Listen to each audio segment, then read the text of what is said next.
দূরে যা বলছি, আমার কাছে আসবি না বলছি। আজ আমার হাত থেকে তোকে কে বাঁচাবে? আমার ভুল হয়ে গেছে, ছেড়ে দে, ছেড়ে দে আমায়, বাঁচাও, কেউ আসো বাঁচাও। এখানে কেউ তোকে বাঁচাতে আসবে না।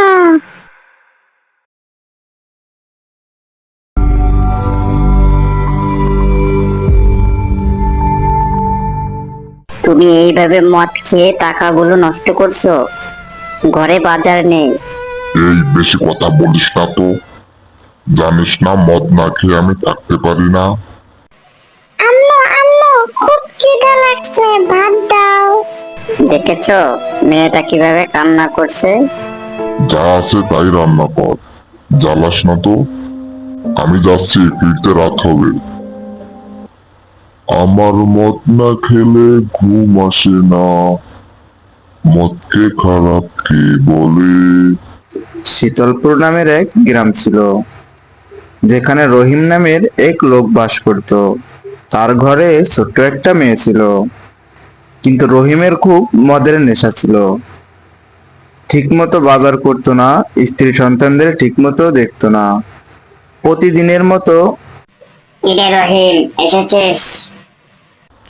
আর বলিস না, ঘরের বউকে নিয়ে বড় বিপদে আছি। ও আমার মদ খাওয়ায় বাধা দেয়। আচ্ছা বন্ধু, খাওয়া শুরু কর। মদ খাইতে খাইতে অনেক রাত হয়ে যায়। রহিম, অনেক রাত হয়ে গেছে, চল বন্ধু বাড়িতে যাই। চল রে, আজ তো পুরো পিকনিক এসে গেছে। আমি তো পুরাই পাংখা। রহিম, তোকে কি বাড়িতে পৌঁছাই দেওয়া লাগবে? না রে, কি যে বলিস, বাড়িতে যাব উড়ে উড়ে, তোরা যা। আচ্ছা বন্ধু, যা তাহলে। রহিম মদের আড্ডা শেষ করে বাড়ির দিকে ফিরছিল। আজ তো মনে হচ্ছে নেশাটা বেশি হয়ে গেছে, সব কেমন যেন ঝাপসা ঝাপসা লাগছে।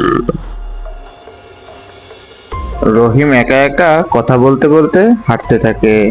হঠাৎ কিরে রহিম, মদ খাবি?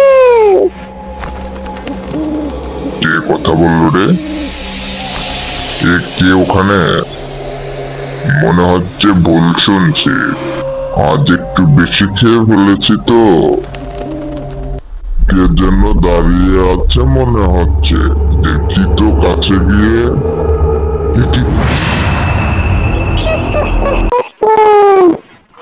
আমি, মদ খাবি আরো?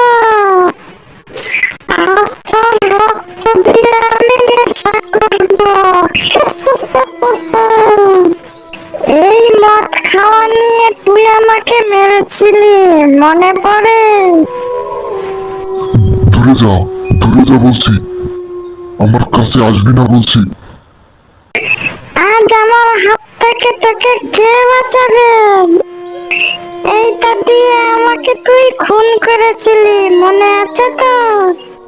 আমার ভুল হয়ে গেছে, ছেড়ে দে, ছেড়ে দে আমায়, বাঁচাও, কেউ আসো বাঁচাও।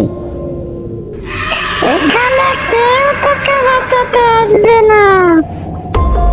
এই কথা বলে ভয়ানকভাবে রহিমের উপর ঝাঁপিয়ে পড়ে এবং হাতে থাকা কুড়াল দিয়ে রহিমের শরীরে ভয়ানকভাবে আঘাত করতে থাকে। তারপর রহিমের রক্ত খেতে শুরু করে। সকালে দেখা যায় রহিমের ছিন্ন ভিন্ন করা লাশটা পড়ে আছে। বন্ধুরা, গল্পটি কেমন লাগলো অবশ্যই কমেন্টে জানাবেন। আর এমন সব মজার মজার ভিডিও পেতে চ্যানেলটি সাবস্ক্রাইব করে সাথে থাকবেন।